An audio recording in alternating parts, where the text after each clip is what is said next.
All right, and we are live for another lethal discussion, another special one today. And I have my friend Jared here next to me. Hello. Yeah, we're going to talk about a movie that apparently is very near and dear to his heart, American Gangster. The best Denzel Washington movie besides Man on Fire. Well, there you go. People in the comment section, you already know what to do. Prove them wrong. Yeah. If you think that's true, prove them wrong. So show me what movie you think the best one is, because I had never seen this movie prior to us sitting down today to watch it, and I have to tell you, 5 out of 5 stars. That 5 out of movie 5? was absolutely Perfect. wonderful. Yes. In terms of the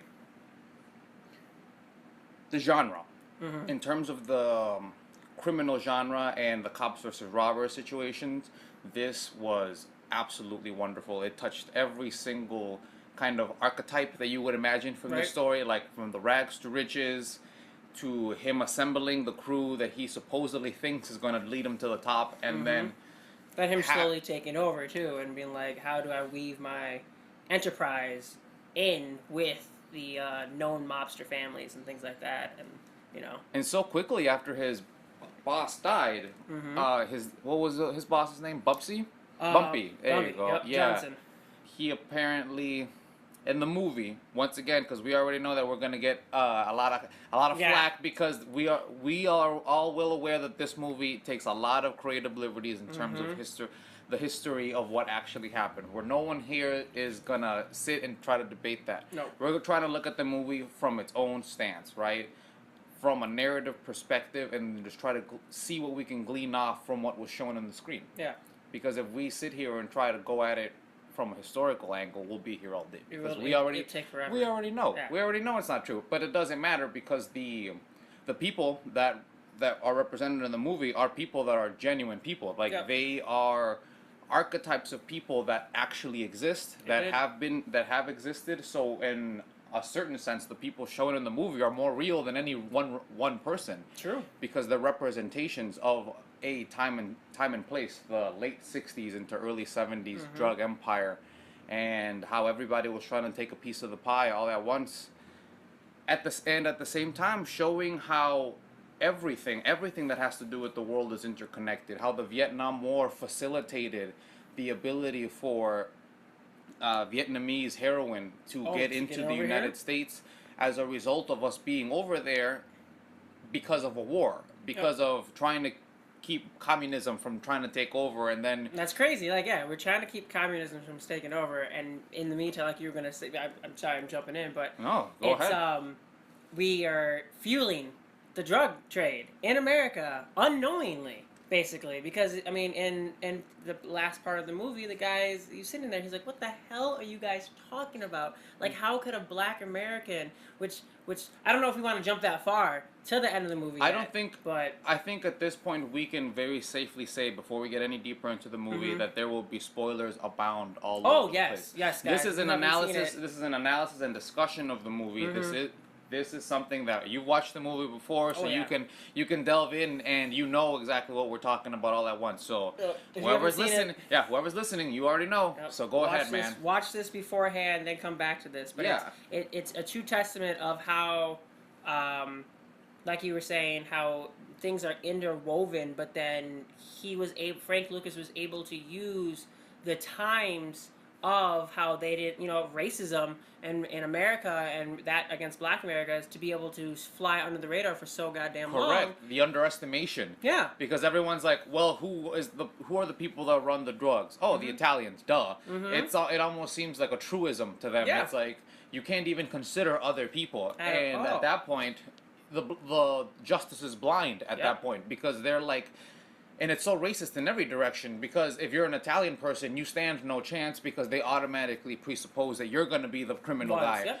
And if you're a black person, they're going to automatically attribute you as some sort of help, and not Exactly. as the actual potential good threat that Richie you are. even said that in the beginning. Remember when Richie was like, "No, I want to go after the boss." Like, okay, we have Frank Lucas, but who is Frank Lucas? Like, no. He's working for somebody. Right. No, Frank Lucas was the top of the top. He literally was He was the middleman. Right. For all of the heroin that was going into New York and New Jersey. And that was the protagonist saying that. Yeah. I mean, imagine anybody else within the scope of that universe, they would have no chance of knowing. because automatically, and I would imagine that for his time, Richie probably considered himself zero racist, right? Yeah. But because of his own biases and prejudice, automatically he's already has a weakness in being able to be an effective police officer and catching the right guy, Right. because he's not looking at he's not looking at the situation objectively. He's Yeah. looking at it as like, this is some black guy, and this black guy can't be having any resources of At his all. own. So because of that, he has to be working for somebody else. Right. Somebody has to be supplying him, and then that magic guy has to be so much better than And him. I think it really it shows a arc with Richie, because at the end of it, he's the one fighting for Frank Lucas. He's like, no, you guys don't understand. He is the one. He opens his eyes. He's like, yeah, you're right. He becomes unracist in his prejudice, because he's like, no. I've been following this guy for I don't know how long. Yeah. We don't know exactly how long. Yeah, This he's spans nobody's for. help. He's a master criminal. He's a master criminal, and he's looking at his subordinate. I mean, his higher ups, and he'd be like, "You guys have to get your fucking heads out of your asses and realize that this man is the most dangerous man." He's like, he doesn't work for a the guy. He's like, "What boss? What Lucas family?" He's like, "No, it's not a fucking family, dude." Like, Right. It's a really good arc. It shows like, I mean, you see it throughout all the. I'm glad the movie shows you two sides. It shows you the Frank Lucas's side, and it shows you Richie, because you see Richie grow, and as not just a police officer, but a person. Because I mean, in the middle of the story, I don't want to say he gives his child up, but he realizes, like, look, I'm not right. Right. His subplot with his child and the whole trying to get custody with them ended so abruptly because he realized how wrong he was. Even as we were watching the movie, I had to stop and like be like, whoa, like what it was quite the integrity move to my mind, because I can see a lot of people can say, oh, like he should have kept fighting for his son. It obviously showcased that he didn't care, but to me, it kind of seemed as though he came to realize what the reality was. He stopped trying to project that he's going to be able to be a good cop and also an effective father at the same time. He has made the decision that being a cop is probably more important than being a dad to him. As shitty as that sounds, that probably is true. And it's better for him to recognize that and not be dissonant with both himself and his family, and just make it worse. Yeah. If we're going to take any sort of comparisons to this, anybody who's watched The Wire and knows McNulty's subplot can completely see what happens when you completely veer toward thought, no, I'm gonna fight this till the end of till the ends of the earth. You just grow miserable. Yep, That helps exactly absolutely right. nobody, and your kids just end up starting to hate you too. So They suffer at the yeah, so I thought that was a very redeeming aspect. That was a very redeeming aspect of the movie. Whether that was true in real life or not, well, we didn't even bother looking it up, I ain't got time for because that. but like we said, this is about the movie. And in this movie, you're totally right. Richie had quite the magnificent character development. Because at first he was just your everyday cop. It felt a little bit like just your regular cops and robbers situation. He's like, I'm the good guy. I'm trying to catch the bad guys. He's like, I'm going to do whatever is right. And I really liked, we found out that in real life, I mean, they found $1 million and then he gave it up. And in the movie, as you guys know, he was looked at as a pariah, as a snitch. You know, no cops wanted to help him. But then we saw, actually doing some research, that's not actually what happened. But in the movie, I actually like that. I like that setting, that it's like, no, all these other cops are on the take. You know, like we do things a certain way, and if you're not going to do them the way we want you to do them, we can't trust you. And that just shows like him trying to be that shining star, trying to be like, no, I'm going to do what's right, and I'm going to catch the bad guy, and and you're kind of like, you're looking at him like he's stupid. It's kind of odd that he, as a police officer, has to even be a vigilante. You'd think that he'd already have the law on his side, but unfortunately not. It's he has to fight against the grain in order to be able to get anything done. It's really, really cool, I think, because if we go back a moment to talk about the differences between Frank and Richie and how they showcase, in contrasting, as we mentioned, his family life. When you look at Frank Lucas's family, at least at the beginning of the movie, when they're showcasing everybody, he looks to be very well structured. He's all about trying to bring everybody up at the same exact time, and he has the infrastructure, even though it's in drugs, but he has a means to give his cousins and his brothers and everybody that can possibly help a job.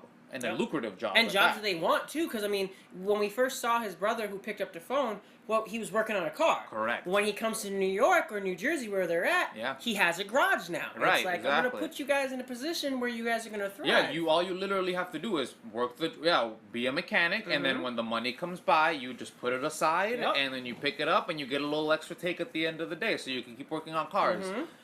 Just peace of mind, really. That's pretty much what he was offering each one of them. Yep. But as we all come to see in the movie, mixing family with money absolutely destroys you. Well, I was gonna pose you a question where, you know, if Richie would have took that $1 million, think of all the good it would have done him in the end. He could have retired early. He could have been with his family. He could have been with his son. Work would have not been as so hard. He wouldn't have been a pariah. And his best friend, who he was raising up to, you know, his partner, wouldn't have died. So you can see the contrast of money destroys family, and money can also help you at the end of the day. Exactly. There's the story is just one big arc of gray morality, because each one of those options, and Frank Lucas even mentions it to him once that he's been caught. It's like, why would you do this? Like, what's the logical reason? And there is no logic. There genuinely never is logic behind integrity. No. Except perhaps you just not wanting to perpetuate that kind of thing. And Right. that's exactly what it is for Richie, is that he sees at the moment that he starts acting one way, he opens the door for anybody else to act that way, because he can no longer say anything to anybody. Right. He seems like the kind of guy that the moment he touches hypocrisy, he would just shut down And you just about become... that. Yeah, exactly. He would just integrate that aspect of himself so much that he would never mention it or try to seek another way afterward. And I think he knows that about himself, and because of that, he like just cuts cold turkey. Like somebody who potentially knows that they have a addictive personality would keep themselves away from a drug or gambling. So you think that if he would have took that money, it would have never stopped. It would have never stopped. It would have never turned into Detective Truffaut. Truffaut. It would have been. He would have been the New Jersey version of Truffaut. Yeah, he would have started growing his own mustache and slicking back his own hair. That would have been amazing. Because Russell Crowe has that hair. Oh, he could have yeah, slicked he it back does. perfectly. Ooh, yeah, Got you can himself a Mustang. tell that guy was the bad guy a mile away. The second he showed up in that white suit, I was like, dang, that guy looks so good. Like, what is happening here? True, and that's the thing, is what we were also asking, even as I was just intermittently mentioning it as the movie goes on, is how much money is enough money? Because the Yes, that was a big question. the moment Richie would have touched that $1 million or $500,000, because he would have had to split it with Split with Jay. his partner, yep. Yeah, that $500,000 be like, okay, well, can we make it at least $1 million? Can we like make just one more hit and then just going. make it a hefty $1 million, and then we're done, right? Right. And it just teeters on and on and on. And I think Richie saw that. And I'm sure that he was able to see that because there were so many people within his police In his space. that already went down that road. Right. There's already plenty of precedent and examples for him to see that this is a slippery road that never ends. Because I wonder who did, I'm going to butcher his name every single time, but Truffaut? Truffaut, yeah. Truffaut. Who did he have to pay off? You know? Because it's all, like we're watching Frank. You're always kissing ass to somebody You're kissing ass to someone. So it's like, who, if he really has to do all this work, because it looks like work, having to go and check diners and frisk people down and grabbing money and constantly tailing people and things like that, that's work. You know? You always have to be going 5 deep like they are. Yes, because you can't do that by yourself. Not at all. Even when they raided the house, it was him and a couple of goons. Almost a militia of people, because his property was gigantic, and they just kept going and going. It's like, who are you also having it? Because, like, yeah, you're saying it's a slippery slope. Because the second you go down, you gotta pay somebody else off. Because I mean, snitches are everywhere. Right, correct. You know? Somebody's gonna be asking, hey, you were at that beat. You stayed a really long time, and then now all of a sudden you're flashing a little money. What's happening here? And then at that point, you either have to kill that guy, but most likely you're gonna pay him off because you're a cop. So at that point, So at that point, you pretty much create your own slimy empire just from trying to take that $1 million. And that's exactly what he tried himself to avoid, because you imagine that his life is already in such turmoil already, that he's got this kid, he's got this wife that divorced him, and school. He genuinely has a whole ton of things on his plate at the same time. and yet he's still able to sleep soundly enough to work effectively because he doesn't have to worry about the fact that no one's gonna come busting down his door because he stole money back when. No one's gonna, when he becomes a high-powered attorney like he does at the end of the movie, he never has to worry that, oh, somebody's gonna know that I was corrupt back then, Right. and now no one, and then he becomes a real pariah there too. It never leaves you. Those kind of stains never leave you because no lie ever. You can't get away with anything. You No. genuinely can't. Not at all. It's it impossible. will catch up with you at some point, especially in the positions that he's in. Exactly. Accelerating forward in his career. Sooner or later, man, someone's gonna find out. Loose lips, man. Exactly. And I mean, I'm glad that he was that upright citizen who didn't want to take that money, because then it propelled him to where he's at today. Yeah, they managed to show somebody that had his own faults, and they were personal, but they didn't transcribe into his professional life. He was pretty squeaky clean in terms of cop work. I mean, he was brutal. There was a lot of instances where he totally First went, episode we saw him. He was kicking someone's face in. Exactly. I mean, like, there was plenty of brutality and things to be said in terms of his methods of police work, but when it came to his own personal integrity, it was spick span, and because of that, it was so nice and easy to follow him in terms of the story. Right. It was good because usually when it comes to these stories, I'm the kind of guy that loves to root for the bad guy. I love doing that. And Frank Lucas in this movie, Denzel Washington played an amazing guy. Yeah, and that would have, I think that would have imbalanced the movie if they would have made Richie be any worse in terms of that situation, because you need a bit of a gallant knight to take down such a dragon. Yeah, exactly. Yeah, you That's have a really someone good has to representation. take this dragon down, and it's not going to be Trupro, because Trupro walked in there and he's like, "Why are you going to arrest this cash cow? Yeah. What are you doing?" Like, we all know about him. Yeah, like, what the hell, dude? And then Richie sat there and he's like, "Fucking corrupt, dude." He's like, "We like to do police work over here." Yeah, right. He's It's like, like, we're in New Jersey. We're crazy like Yeah. that. We do things you'd never expect, like follow the law. What? We're arresting people? You're insane. As far as, because you mentioned The Wire, which is really a really good topic. I saw this movie, and then it's when you kind of put me on to watching The Wire. Yeah. And I've seen a lot of similarities in it, and and especially the last season. If you guys haven't seen The Wire, I'm sorry, we're gonna spoil a little bit for you. Just a tiny bit. Just a tiny bit. Last season, what's his name? Marlowe? Marlowe. Yeah. Marlowe Stanfield. Yes. Black. What's more important in your world? Are you supposed to be, silent and effective, or are you flashy and you need to have your name out? Because, I mean, I feel like Frank's whole thing was trying to balance. He wanted to have that mob, Italian mob. He literally set his family up just like that. Right, exactly. He saw the paradigm and he wanted to emulate it almost to a T. To a T. And unfortunately, and this is what we were mentioning the whole time, it's like, unfortunately, his country hit cousins are the ones that brought him down. Yes! Oh my God. Do not hire country people and bring them to the city, because they don't know how to deal with themselves. Yeah. At all. And if you're a country person listening to this, I'm sorry. Maybe learn to deal with yourself before you eventually coming to the city and fucking up your city cousin's enterprise. Yeah, I mean, it's funny we say that, because we actually have a coworker, and he's from like a very small town in Wisconsin, and when he came here, it's the first time he's ever been to Minneapolis and St. Paul, and when he went back, he was telling us, like, people were asking, like, what's the city like? What's the city like? And I'm sitting here like, I've lived in Minnesota all my life. I've only been like 30 minutes outside the city, and now I live in St. Paul. This really isn't big at all.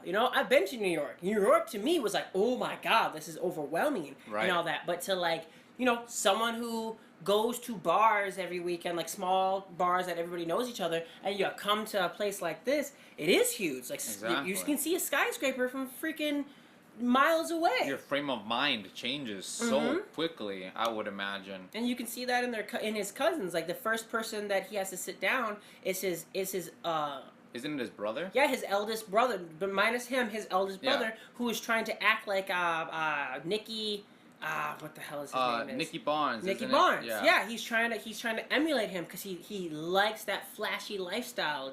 From the clothes that he wears to the way he acts. I mean, you even see him doing cocaine in part of the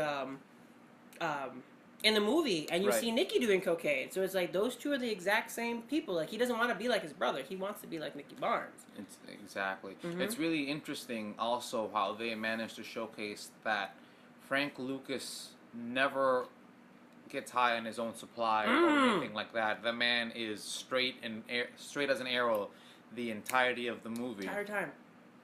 And it's no wonder then that his empire managed to be able to last for so long and become so well structured, because there was for a long time no shakeups at the top of the pyramid, and everything fell down from the bottom. Yes. Everything, because of his lack of because of his help's lack of experience in the city and stuff like that. It came to pass that they started, as you say, they all started getting high. Was it one of the drivers? The driver of the eldest brother basically is the reason why everything started going down. But that, I mean, yeah, and it ruined it. It ruined his empire. And I think as far as Frank's concerned, like the reason I like the movie so much, and the reason I really wanted you to watch it, is because I see the portrayal that Denzel Washington did of Frank Lucas could be the modern, the pinnacle of being a gangster. You know, like he had everything in order to the point where he only trusted his family, and he started he started slipping up once he started introducing other people into his circle. Like in the actual Frank Lucas will say that we did some reading, and he says that he got caught because of that coat. The coat that his wife bought, and the day that he went to that boxing match, and he got he was sitting a row higher than the highest Italian boss. He says himself that's when the cops were onto him. The cops actually say that they were onto him before that. Right. But we're talking just movie. That is the first thing that trips him. Actually, that's not even the first thing. Now that I think about it, the first thing that tips Richie off is blue magic. Right. Because he wants a brand so bad that they literally brand their drugs, and you don't see that in. I'm pretty sure the Italian mafia isn't branding their drugs to be like, this is Red Rocket or this is Yellow Fever or something like that. You know? It's really interesting how at like the turn of the 70s, it kind of seemed like the criminal empire really wanted to take on those like a corporation feel. It was all neoliberalism from here on out. It's like free market. We need to make brands. We need to be able to have customer loyalty. We need to have all of this stuff that they started moving away from, kind of like the feudalist system of the Italians. Or what they were doing. That it was like the Don was kind of like the king, and then he had his little dukes all over the city, and then everybody paid up. And now it's like, we know that there's going to be competition all over the place, and we know that murderers are the things that bring down the heat. So what we have to do is we have to monopolize through branding and bring people in on their own, so we don't even have to go to their neighborhoods to go take their customers. They'll come to us. And I think that for the most part, this is an inference, but that's what Frank Lucas wanted, and that's why he went and talked to Nicky Barnes, because he was degrading his brand name. He was continuously being, it was as though he was selling Coca-Cola, but then like fizzing it out, and then like adding like 50% water to it, and then selling it back and rebranding it as Coca-Cola. You kidding me? Coca-Cola would be blasting your door down if you were doing that. With a SWAT team, they hire other people to do it for them. Like, we can't get our hands dirty. No, exactly. No. Yeah, Frank Lucas actually had the good respect to go see Nicky Barnes first, because if it wasn't for the fact that Nicky Barnes probably had a good bit of rep, he probably would have blown up his club for doing that. He told his own brother that he would shoot him if it wasn't because we were family. And it's like, I think, yeah, you're right. He's only giving him the respect because it's like, look, you buy from me, and I'm trying to do business with you, but you are fucking this up, my friend. Like, calm down. It's good the way it is. Like, we've been literally branding this so that we can take over as black men. He's even trying to pull other black men who aren't in his family up with him. They're just too stupid. Everyone's just too in it for themselves. Yes. And he says so himself. It's like, any more cuts that you make is just plain greed. And you know it. There's like, the money's there. Like, the money's already there, and it'll never stop coming. But unfortunately, everybody's got to prove that, they're top dog. Everybody has to be top dog. There can never. This actually kind of showcases from what I've been reading a lot of Fyodor Dostoevsky lately, and in Notes from Underground, he kind of makes that proclamation that for the most part humanity isn't built for utopian comfort. The moment that everybody gets that nice level playing field, or everybody can be making that money, give it a couple days and everybody will be destroying everything just in order to make things be exciting and interesting again. Oh, they get bored. Yeah, exactly. And because of that, nobody can just stand around making $100,000 a week. Nah, baby, we can make $200,000 if we start cutting this up. Like, we're being stupid here, just sitting here making $100,000 every week. I mean, imagine the beaches we could be sitting in 5 years if we start cutting. A little bit here, a little bit there.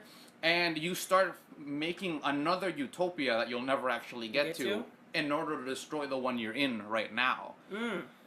That's so sad, because I think about that all the time with, like, I have fantasies sometimes of, like, okay, if I would have won this much money in the lottery, like, what would I do with it? And if I won more money in the lottery, what would I do with it? Like, right. And I'm always thinking, like, what is enough money for me so then I can not only make myself happy, but enough people around me happy, But then at that point too, I'm thinking, like, okay, what if I only give them $1 million? Are they gonna get mad because I only gave them $1 million and I gave someone else this much money? That's the kind of question that plagues me every single day, man. I can't even begin to understand how much money would be enough money, and the fact that after a while, and this has been showcased all over the place, is that the moment you fall into a cash pit like that, where you just win the lottery or something like that, you stand to fall into depression. You stand to lose all your family and friends as a result of all of that money, because all of a sudden you're nothing but an open bank account for everybody around you. Every single person who has ever had a dream or an idea that knows you, they'll be like, man, finally, right? Hey, all I need is a little $20,000. And what's $20,000 for big man over here with the $6 million? Exactly. Right? And to you, that's exactly what it sounds like too, because what's $20,000 to $6 million, right? And you want to be the kind of person that fosters entrepreneurship, because what's $6 million doing for you in the vault right if now, they could be potentially helping somebody make a generational empire of their own making? And those kind of and that new utopia that you're creating automatically sends you off into your own dystopia, because now it's like, oh man, like those $20,000 are great, but it came to pass that we probably need like another $30,000 for the equipment in order to be able to really get to where we want to be. Exactly. You know the vision, it's man. Business. Yeah. It's business, Exactly. And slowly but surely it just starts chipping away like that, and you start wondering, all right, man, where's these profits at? We're at 60,000 now. It's like, when am I gonna start seeing any money from this? But like, man, it's coming. It's like everything takes time, and eventually you get sour. You get sour with them, they get sour with you. But like, man, who the hell is this guy getting so angry about $60,000 when he's sitting in that beautiful house? Yeah, like, exactly. People start demonetizing your own issues. Be like, wow, who's this guy? Why did he even lend us the money if he was gonna get so angry? I wonder if that's because at the end of the movie, all those Italian families turn on Frank. Right. I wonder if that's how they felt about him, because it's like, they went to him and said, dude, give us some of your product and we can all be cool. And he's like, okay, well, you're paying this much and this much. I want that much. I'm not going to give you that wholesale. I'm still going to make a profit off of you, but I'll give you this much. And I probably scorned them a little bit, because I think that they were the ones who tried to kill him. Oh, I'm and sure. His wife. It's really nice that they never really showcase who's inside the car. I like how they completely washed that away, but they put that in Frank's mind, like, you have an enemy somewhere. Yeah. And it's probably closer than you think. I mean, for them to know where you were hanging out, the kind of cool little Chinese spot that you like, you know what I mean? Like, only you know about that kind of stuff. And as we mentioned while we were watching the movie, it's that they went straight for his wife. They weren't even going for Frank. They were making a very direct message to Frank. It's like, we're not trying to kill you. We're trying to hurt you in the worst possible way. And who could do that? Everybody. And I want to know what would that accomplish? Because he even says, he's like, I can go get 500 guns and I can tear these streets up right now.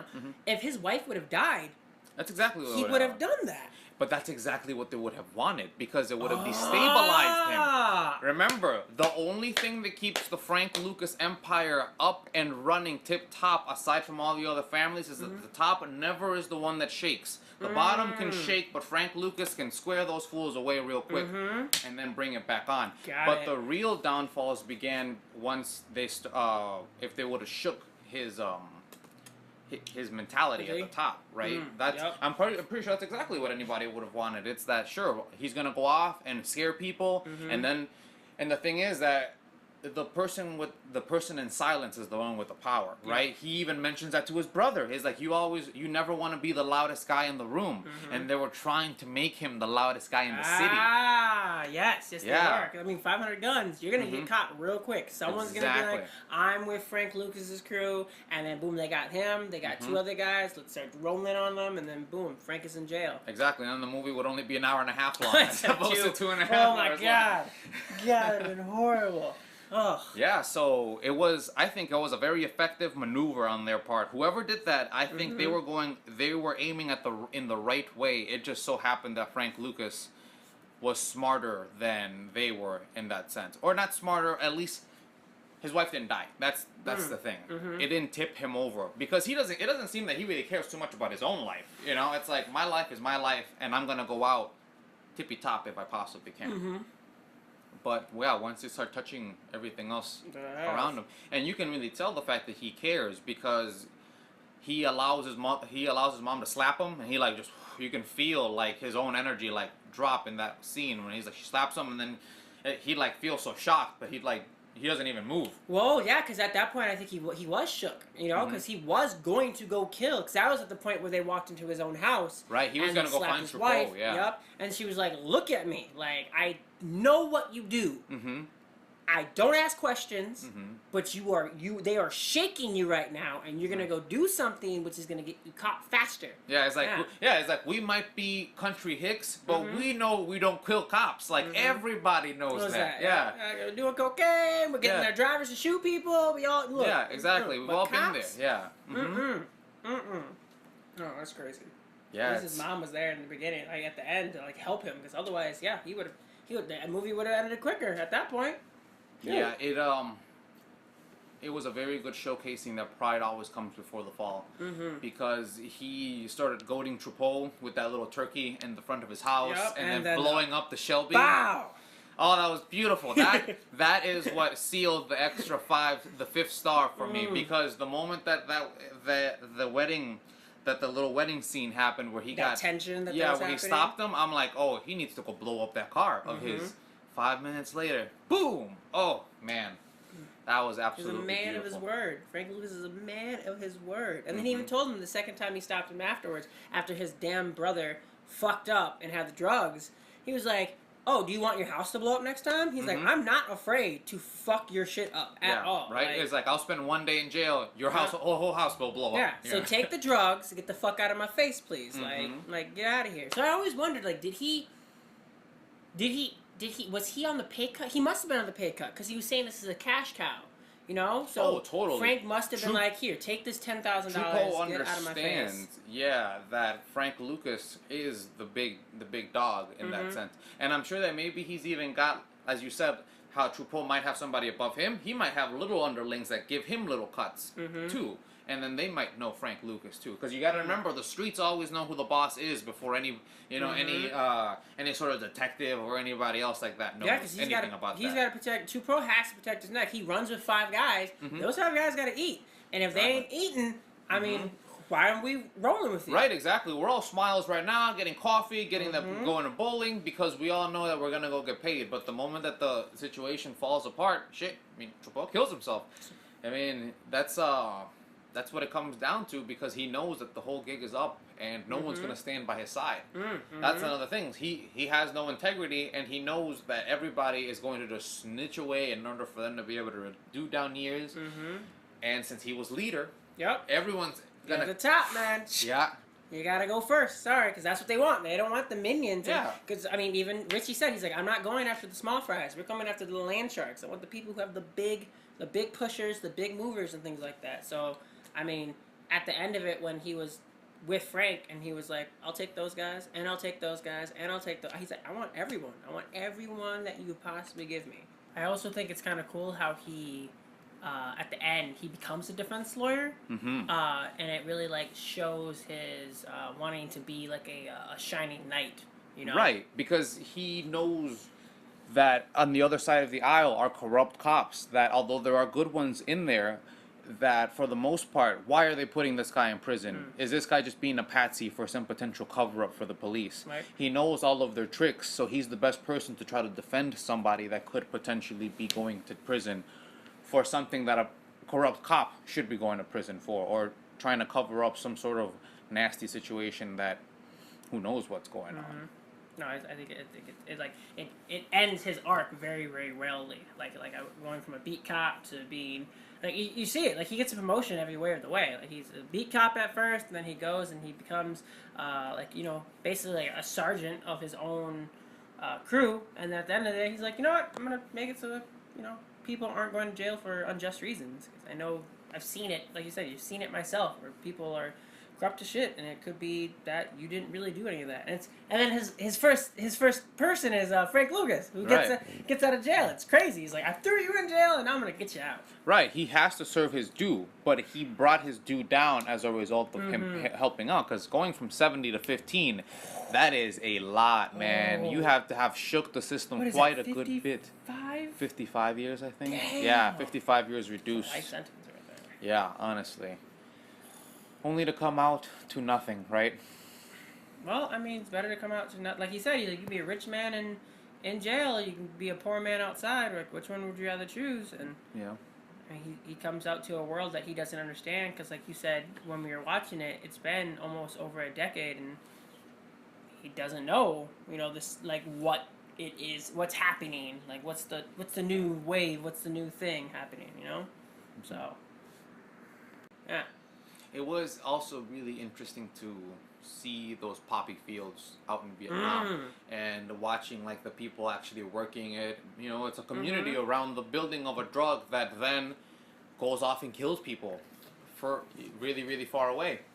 How do you think Vietnam, like the people who were supplying the drugs, felt about the war? Do you think that maybe they were trying to continue like the war, because they were profiting? I mean, that man got $400,000 in one day for one shipment, and then they were doing continuous shipments like For on years. the regular for years. Yeah.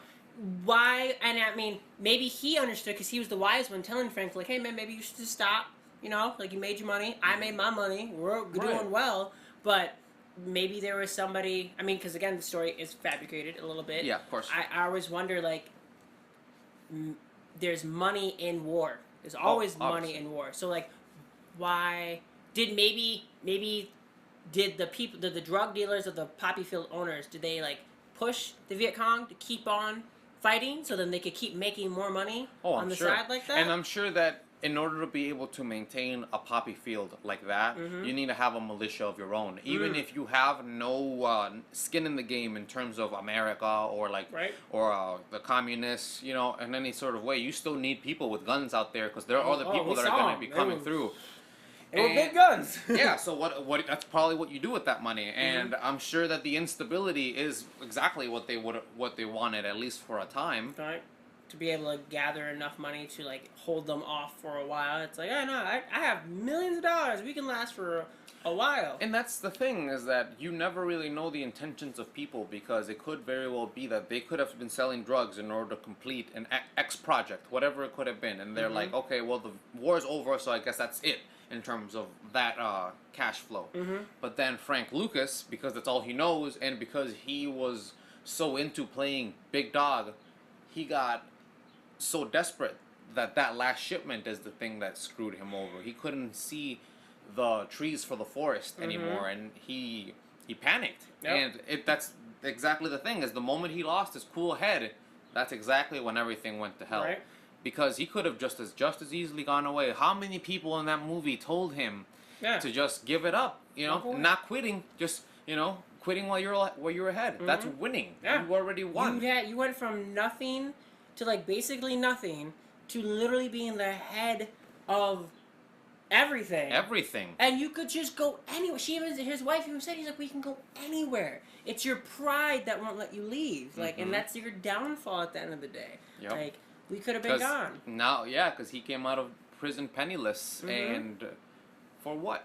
For what? Yeah, nothing at the end of the day. Your family is gone. They don't love you.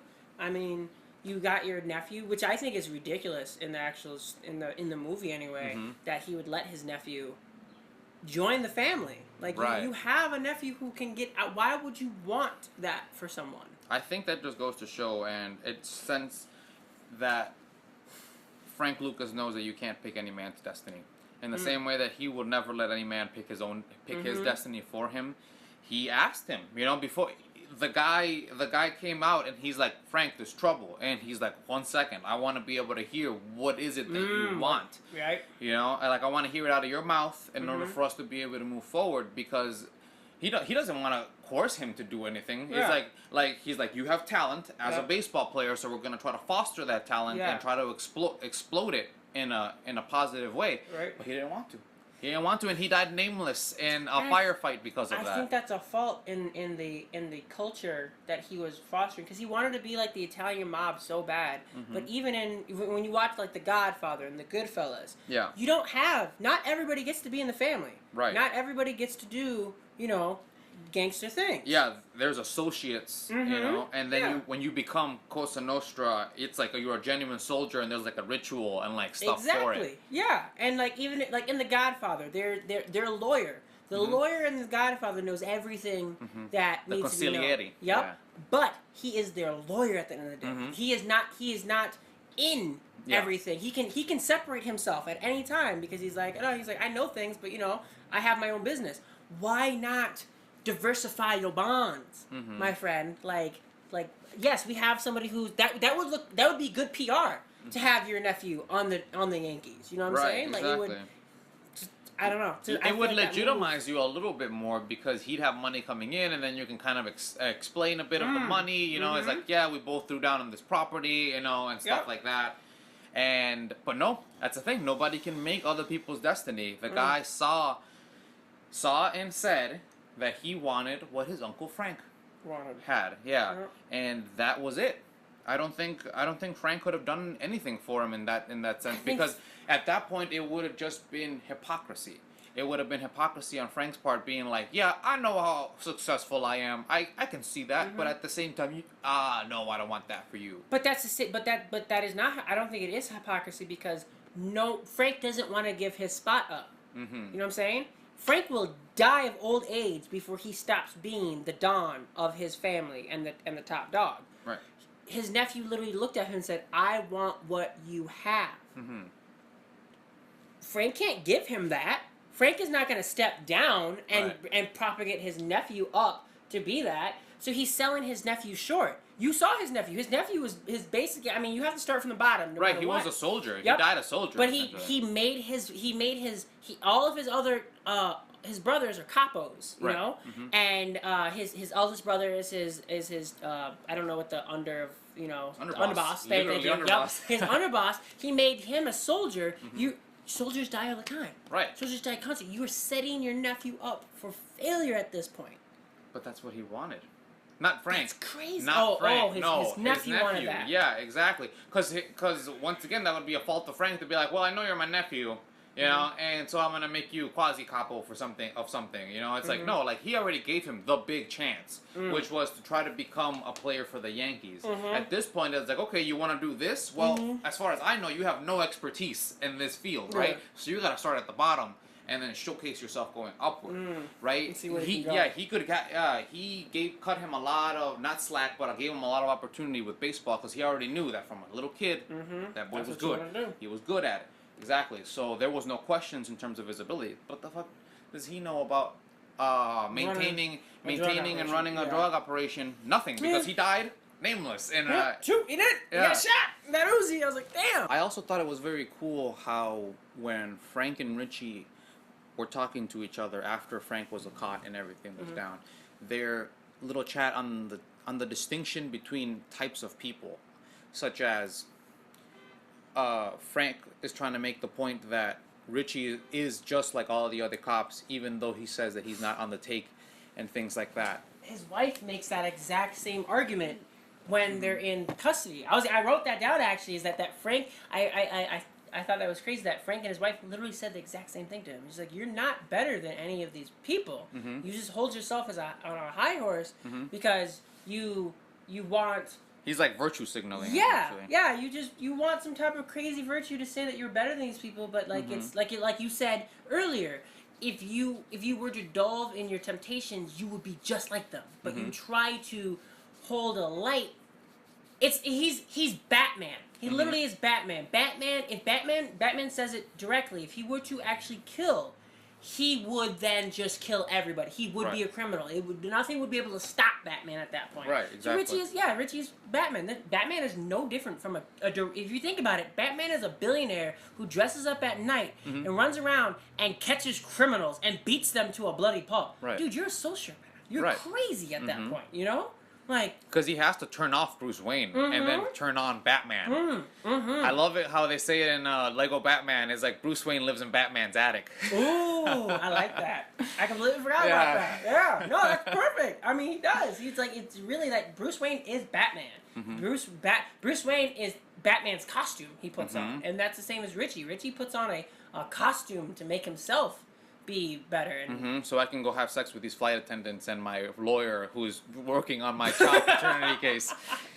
Like, what? Yeah, right? What is happening here? But the point that you make about that, about Frank saying that he is it's one sin trying to wash another one. Yes. That's kind of what it feels like. He's trying to make justifications for his one actions by being like, well, at least I don't take $1 million, you know what I mean? Like, sure, I might be a philanderer in other ways, but it doesn't matter because I'm not this X thing, right? And Frank is the foil to that because he is all of those negative things, but also a good family man, also also well constituted in himself. Yes. He never even when he snitches, even at the end when he starts giving away evidence, it's, at least from the movie, it's entirely just for police officers. He's just trying to take down the corrupt people who think that they're actually being that they believe that they're trying to represent justice. Right. He wants to take down hypocrisy. He doesn't try to take down any of the people that are criminals through legality, right? Yeah, because he doesn't even. Richie doesn't. He honestly was like, I don't even care about any of those, which is crazy to me. He's like, your job is to put away criminals, but like you were so, you offhandedly were like, yeah, I'll take those, but what I want are these dirty cops. Wouldn't the bigger fish too be the people who are killing? Because in your defense, I mean, in your prosecution, you're talking about how he's killed so many people from a penthouse. All of these men have also killed other people from a penthouse. See, and I think that goes back to the distinction between people, because those guys are criminals. Killing people potentially is entirely within the code of what they do, and that is their own capsule, and they will be caught. Right. But then having that kind of thing leak into what's supposed to be the justice system, keeping those guys away in the hierarchy of values of Richie, that's worse than being a criminal. Gotcha. Yeah, pretending to be a good guy and then perpetuating the bad guys and then laughing with them and taking their money and stuff like that. That is way worse than just being a bad guy. Right. It's like, you know what, screw it. You know, give up your gun, give up your badge, and go be a drug dealer. Yeah. Like, go ahead and do that, and you won't have as much moral dissonance anymore with yourself because... And Richie probably won't care as much about you because, like, you're just a criminal, right? Like, you're doing criminal things. You're not a cop doing criminal things. Exactly.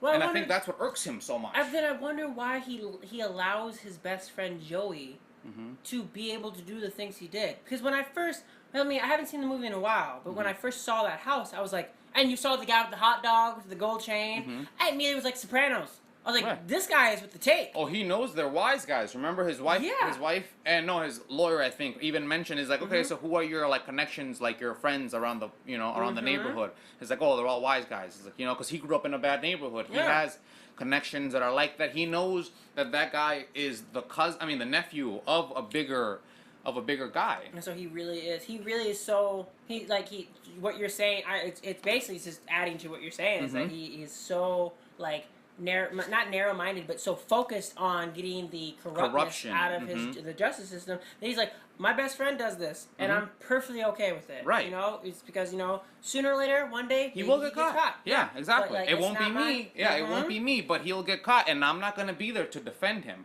And he even mentions it that when his friend is trying to bribe him away from prosecuting Frank Lucas, he's like, here's a nice house in the Aspen for you. He's like, no, man, like, you can't be giving me bribes like that. Like, we can come and hang out, you know, have a nice time with each other, but you can't be giving me bribes as a police officer, because I will go turn your ass in. Like at the end of the day, like you're so really... he, like you said, it is kind of like Batman, where although he follows a justice, he follows his own personal justice, wherein he allows certain things to kind of go by the wayside in order to go for the bigger fish, the bigger shark, as he said, right? That's what he wants. And that's what he wants Frank Lucas for the whole time. He's like, you think I want you? No. I was like, I don't want you. He's like, you're a good accident in this whole situation. Like, I want you to help me take down everybody else, right? Because then we can start with a clean shop. When you have a lot less police corruption, it automatically makes neighborhoods safer. People can trust calling the police on people because they know that, oh, okay, who called you? Yeah, that lady at 569. You know, real quick, boom, car bomb their car. You know, you know, it's really funny. I while watching a Joe Rogan podcast with Joey Diaz, he was talking I love Joey Diaz. Yeah, that man is hilarious. He was talking about how back in the day when it was the Italians and the Cubans were having a war with each other. There were over 50 car bombs that happened in New York City. Like cars just it's fucking ridiculous just back then. Absolutely crazy. And it's crazy that you don't ever see that in this movie too. It's really cops versus bad guys, blacks versus Italians, kind of, or blacks just trying to make their way into the Italian mafia and into the world of the Italians. Meanwhile, like you said, you got Cubans running around. They even asked that. They're like, "Is it the Cubans moving all this way?" And he's like, "I can't tell you." It's like, but like, yeah, Cubans are running around like crazy. Right. Like, oh. Yeah, if you guys haven't seen Joey Diaz, please go see him. He is so funny. He is. God. And he's just got so much information in terms of those times, because there was so much turmoil, just so many people coming in. And at the beginning of the movie, Bumpy, he mentions that he like the whole globalism of everybody having to integrate, and like now there's no middleman anymore, like there's no customer service, because everything has to cater to everyone at the same time. So what can you do? Like, that's it's really interesting how his mentality was the first to die, essentially. Yeah, it's crazy, because I mean, you see Frank Lucas go like, take it, and he was like, he literally goes against what he was taught. It's like Bob Johnson was like, I want like the middleman should get his cut. Frank Lucas is like, no. Like, I'm listening to what you're saying, and I'm disagreeing entirely. And he has to die. Like, he's like, you have to die, so then the new age can come, where it's like, no, like, I am going to be the next Walgreens. I'm going to be, like, we need to be the next Target to be able to thrive in this community. And he didn't want to continue this whole situation that Tango was trying to perpetuate in the movie, where it's like, okay, well, the big main dog is dead, so now all of those mid dogs have to go back to fighting all the time. But like, no. Like, the order is gonna come back real quick. And anyone who doesn't want to step two gets shot in the head right in the middle of the street while trying to buy fruit. I don't know. I wish that he would. I wish he would have lasted longer. Like, I wish his reign would have lasted longer, because he was doing really good. Who, Lucas? Yeah. It was a house of cards no matter what, man. Yeah. Because, remember, it was the Vietnam War that fueled his ability to keep such high quality product coming so soon and quickly. Right. And the moment that goes away, what else do you got? I honestly think he could have found, if it wasn't for all the other, like, you know, because he was getting pressed before that Vietnam War, before the Vietnam War ended. He was being pressed constantly. He was getting pressed from, like, the fur coat incident, and then the day that he got married, and then the incident with the drugs in the back of the car, and being shot at, and things like that. So he was on high. Like he was trying to keep his mental stability as foundation as possible, stable as possible, but he freaked out at the end. And if he wouldn't had, I mean, dude, there's tons of ways to get drugs from. I mean, we do it now. Right. I think he just wasn't thinking Like he could have been, if he would have sat down and slowed down and been patient, like his mentor taught him, he could have found a different way of getting a direct line from Vietnam to where he's at. He didn't want to adapt to the times, I think is what it was. He saw firsthand that the Vietnam War was ending, so a sensible person, like you're saying, would have been like, okay, well that show is over. That we're done with that. Unfortunately, Blue Magic now has to be cut 70%. Like whatever amount that he might have at that moment, he has to begin cutting like in half, or like whatever. He could still outstrip people because according to what they're saying in the movie, it's like the nicest kind of heroin you could get would be 40%, right? And if he's exactly or lower, and it's like, so if he's doing 100%, like he just has to cut down a couple percentages, and it could go on for years and years without even having to touch another shipment. I mean, people probably wouldn't have even noticed if he was like. I mean, they're beginning Blue Magic so long; it has a street name. It had brand. It had brand loyalty. Yes. Yes. I mean, I don't really like Target, but you know what? I go to Target for half the things I go get. Right. And it's because it's brand loyalty. I know they're most likely gonna have what I want. You're right. He could have cut it. I've been perfectly fine.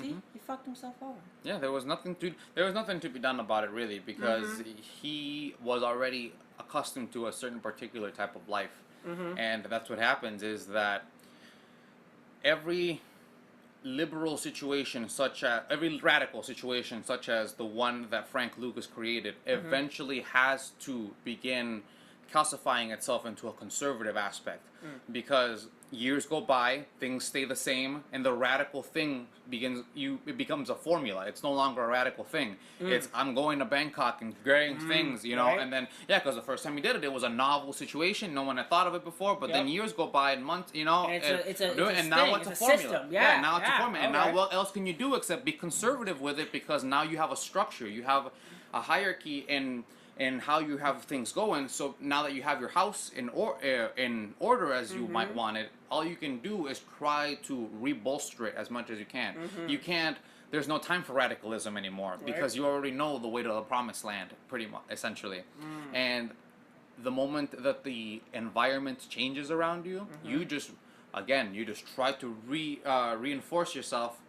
But unfortunately, it didn't work out for him. The best criminals know how to adapt, basically. You have to, yeah. Because he adapts in the very beginning too. Like he completely shifts the ideal of how to do business by like, you know what, let's not cut it. Let's do he was 100%. A radical, and then at the end, he was the establishment essentially in terms of literally, the drug trade. Yeah, literally was the establishment. That was where everybody was getting everything from.